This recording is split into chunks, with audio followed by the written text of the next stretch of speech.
Big boss హౌస్‌లో స్పెషల్‌గా ఉన్న వీఐపీ రూమ్‌లో ఎప్పుడు కూడా పల్లవి ప్రశాంత్ ఎళ్ళిందే లేదు. హౌస్‌మేట్స్ తనతో సరదాగా ఉండిందే లేదు. అయితే ఎప్పుడూ శివాజీతో కలిసి ఉండడం, తనతో కలిసి లివింగ్ ఏరియాలో క్వాలిటీ టైమ్ స్పెండ్ చేయడం చూస్తూ ఉంటాం.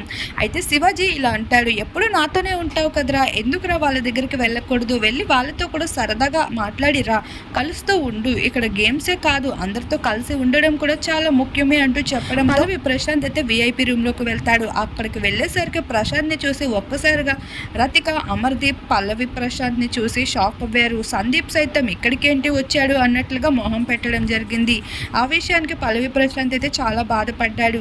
శివాజీ దగ్గరికి వచ్చి చెప్తూ ఉంటాడు, "ఇక్కడ ఏంటన్నా అసలు ఎవరు ఒకరితో కలిసి ఉండరు. సెలబ్రిటీ అంటే వాళ్ళే సెలబ్రిటీస్‌లా ఉంటారు. అసలు బిగ్ బాస్ హౌస్ అంటే ఏంటో అనుకున్నా గానీ ఇక్కడికి వచ్చాక ఏదోలా ఉందన్నయ్య" అంటూ శివాజీకి చెప్తూ ఎమోషనల్ అవ్వడం జరుగుతుంది. అయితే ఇప్పుడు అటువంటి కంటెస్టెంట్స్ అందరికీ ఇప్పుడు పల్లవి ప్రశాంత్ పెద్ద ట్విస్టే ఇచ్చేసాడనే చెప్పుకోవచ్చు. పవర్ అస్త్రాన్ని దక్కించుకొని అయితే వీఐపీ రూమ్‌లోకి ఎంటర్ అయిపోతున్నాడు.